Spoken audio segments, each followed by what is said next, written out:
Hi, everyone, and happy Sunday.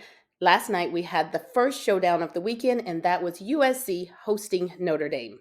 Well, the game went pretty much as we expected, or at least that I expected. I mean, do you guys remember this?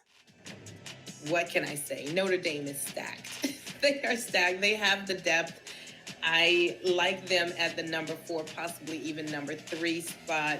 So I am giving them a thumbs up. They are also getting freshman Kate Caval. She is ranked number five, and she can hit those 3 pointers with the best of them. So it's going to be fun to watch Notre Dame this year. I expect them to blow the socks off of most of their competition. So we'll see how they do. Number two is USC Trojans.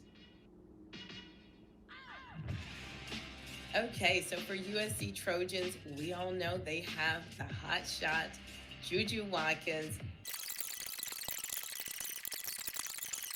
shooter. Now, I don't agree with ranking USC number two, mainly because they have four players that are veterans that um, if one of them gets hurt, I am not sure that the freshmen will be able to step into their shoes. I'm not saying it can't be done. I mean, we've seen Juju was a freshman last year, so I'm not saying it can't be done. But based on what they have, I am going to go with a thumbs down on ranking them number two. I really think UConn should have came in at least at the number two spot. That was the ESPN preseason ranking, and I did give USC a thumbs down for being rated number two, mostly because of the depth or the lack of depth that they had. And I still feel the same way, but now I have a few more reasons to add to that. And it may be unpopular, but we're going to get into it. Also, I am giving you this video based on the full game. I watched the full game. If you watch the highlights, you don't exactly get what really happened. You know what I'm saying? Like they are going to show you all the shots made and this, the steals, the good parts of the game. They don't show you the turnovers, the missed shots. So I'm going to get into that a little bit too, but let's go ahead and play the intro and then we'll get started. Welcome to Davis Sports Report. Please hit the like button on your way in and subscribe if you haven't done so already. Thank you. Okay, so really quickly before we get started, I wanted to give a shout out to the Iowa fans. You guys really came through after the Iowa shocker piece, and I really appreciate it. We got some great response from, let me look at my notes to make sure I don't forget anyone. Cedar Rapids, Iowa. Thank you so much for Iowa City, Iowa, Ames, Iowa, and Cedar Falls. Thank you guys. We really appreciate you coming through. Also, your neighboring states came through and gave us some love. We had Chicago, Illinois, Minneapolis, Minnesota, and Omaha, Nebraska. So thank you, thank you, thank you. If you guys don't know yet, we have a goal of reaching 5,000 by the end of the year. So we really appreciate you subscribing, hitting the like, and leaving the comments below. That lets the algorithms know that you enjoy the content and other people will come by and watch it. So thank you. So first, let's go ahead and get the injuries out of the way. For USC, we had Kennedy Smith out. She had a surgery and she will be out. They are expecting her to return before the end of the season. And also Aaliyah Gales, which is out. I wasn't even aware of what happened to her late last year, but there's certain words you can't say on YouTube. But we will say there was an incident off the court that resulted in her having multiple injuries, wounds. We'll say that. I wasn't even aware of it, but I'm happy to see that she is back on the sidelines, and I really hope that she has a full recovery and can find her way back onto the court again. Okay, on the Notre Dame side, they had KK Bransford, Maddie Westbeld, Liza Carlin, and Kaylee Watson, and these ladies seemed to not be bothered at all while they were watching their fellow Fighting Irish take on the USC Trojan. I think they had a lot of confidence. I mean, you let me know. What do you think? Okay, so right out of the box, both teams were hitting it hard. In the first quarter, I want to shout out the defensive players of Raya Marshall for USC and Laitu King for Notre Dame. So they had some really good plays that really helped get the momentum going in the first quarter, showing that they have that defense and that they were ready to play. I mean, you can really get lost in the shuffle when you're on a team with such superstars as Juju Watkins and Hannah Hidalgo and Olivia Miles. But Lightu King really came out. She did great, as well as Raya Marshall. In the first quarter, Lightu King had 3 steals, 3 rebounds. Raya Marshall had 2 blocks back to back on one of them. I mean, it was great. She really, she got in, one of them shot. She blocked that one. Somebody else came back to put it up. She blocked that one as well. So she really played a pivotal part in quarter one. She also had 4 points and 1 rebounds in the first quarter. Now let's look at the 1-2 guard combinations for both teams. For USC, we had Juju Watkins and the freshman Kaylee Heckel versus Hannah Hidalgo and Olivia Miles. So, of course, you know right off the bat that Juju is a superstar, right? Nobody's debating that. She is amazing at what she does. Kaylee Heckel, while she is still a freshman, and from what I noticed, I've looked at her high school clips, her AAU. This girl is good. She's really good, but I could see that she didn't really have the confidence that she needed last night to really take the ball to the hole and show her true game, right? This was a big stage game. This was, one that you didn't want to lose. I mean, both teams are undefeated. I could see that she didn't have that confidence to just take charge, especially when you're playing along Juju Watkins, right? Who wants to be the reason that you guys lose? I don't feel like she had that confidence that she could just take it. Now, on the other side of things, you had Hannah Hidalgo and Olivia Miles, and both of them are very comfortable in their own right. They're going to take it to the hole. They're going to shoot from the 3. They're going to have those massive assists. So, if you're weighing the 1-2 combination of guards, Hannah Hidalgo and Olivia Miles all day, right? I do think Kaylee Heckel is going to get better. I think she's going to get that confidence as the season goes on. This game, I didn't see it there. She did a great job though, but I just didn't see that confidence where she could really complement um, Juju Watkins. Juju Watkins was getting double teamed, triple teamed sometimes. So she really needed somebody to offset that. And if Kaylee Heckel had been taking it to the hole or shooting, popping up those threes like I know she can do, I think that would have taken some of the pressure off. They wouldn't have been able to double team her, right? Because, they're going to be like, okay, now we got double threats. So that's what happened. Again, Kennedy is out. So, yeah. So also in, quarter one, Notre Dame controlled the pace. It was very fast paced. It almost feels like they are like an opponent of Mike Tyson's. And he just recently had a fight. And I used to say all the time, if Mike Tyson has to go 3 rounds, the other person's won. Right? If they can take him to the longevity, they've won. It feels like Notre Dame is really like, quarter one, quarter two, we are going to wear you down. By second half, you got nothing left because we're going to have this thing so fast paced that you can't even take a good breath in the second quarter because you're going to be so tired from the first quarter. Hannah Hidalgo with the steals, Olivia Miles with the steals, they were great. Here's the thing that I want to say that I know people are not going to find popular. Kiki Arifin, to me, didn't do her part. She didn't. Don't get me wrong. When you look at the scores at the end, it appears that she did. If you're watching that game, though, she didn't. She just didn't do it. She didn't give. Hannah Hidalgo, who's 5'6", were getting rebounds over Kiki Arifin. Olivia Miles was getting rebounds.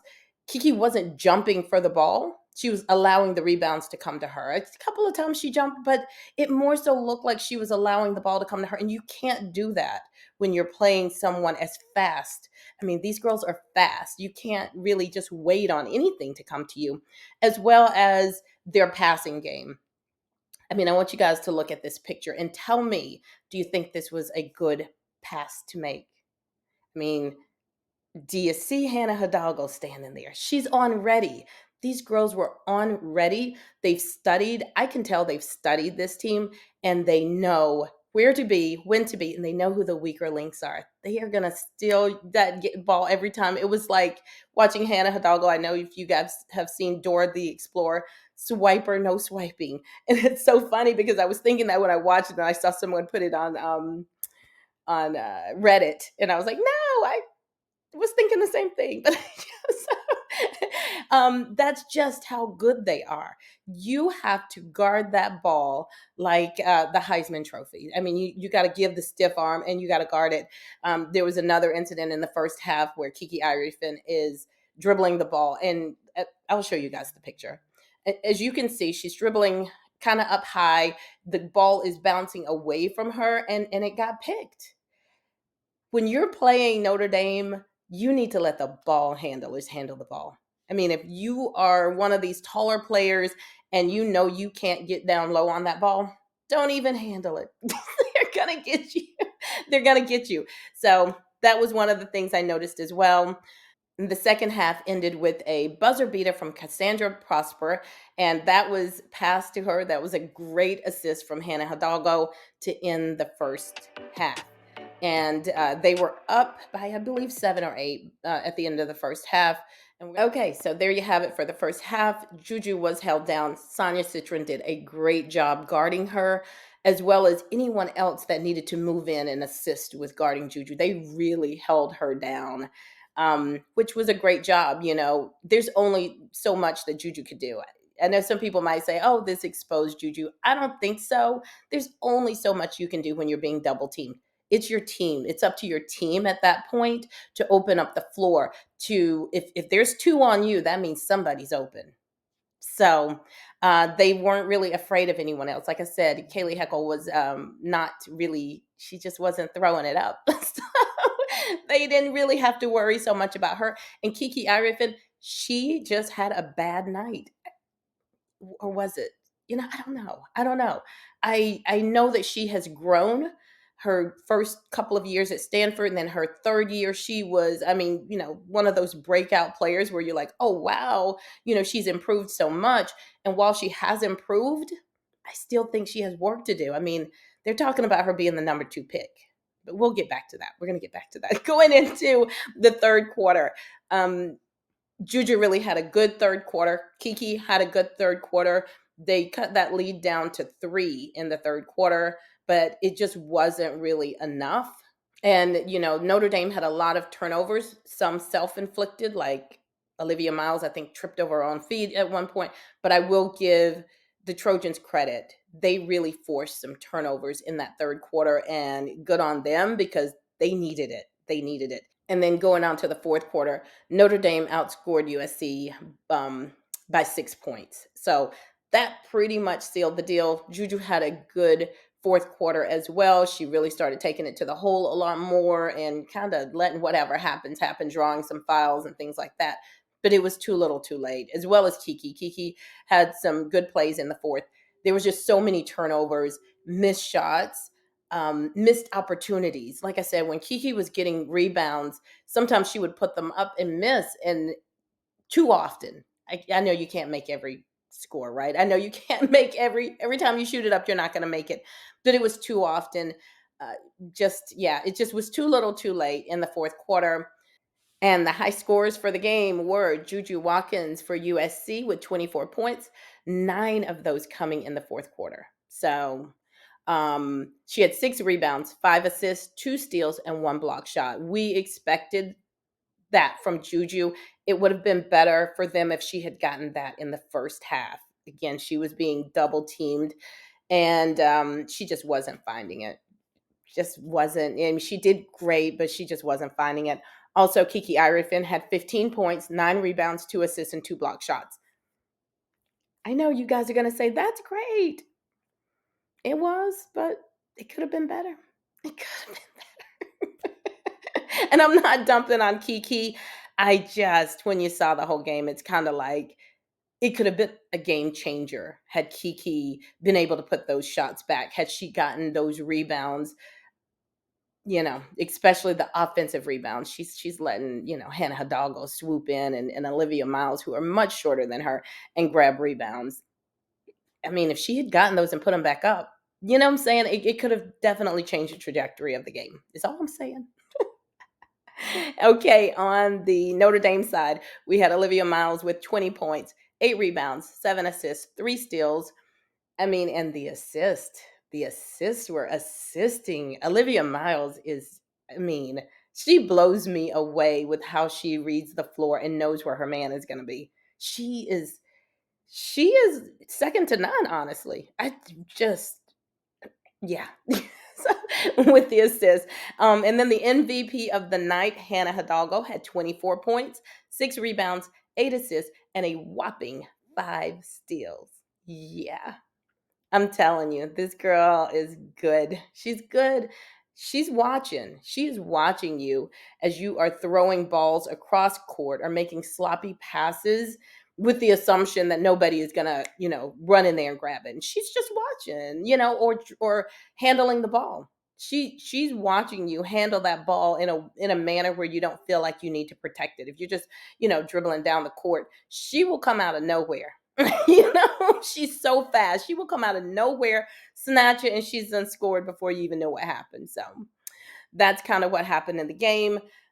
And my assumption is that Notre Dame is going to move into the number 3 spot in ranking next year after South Carolina and Connecticut. That is if South Carolina can defeat UCLA in the game later today. Should be coming on in a couple of hours here. So we're definitely going to be watching that one. I do think South Carolina can pull it off, but who knows? We'll be watching. But yeah, I do think Notre Dame is going to move up to the number 3 spot, which I fully expect them to do, and I think they deserve it. I thought they deserved it at the beginning of the season, honestly, but who am I? And that's pretty much all we have for today. Like I stated in the beginning, we are on a journey to get 5,000 subscribers before the end of the year. So please help us out. Indiana, hello, Indiana. Guys, go ahead and subscribe. Give us a thumbs up. We would really, really appreciate it. And we would love to have you as a subscriber.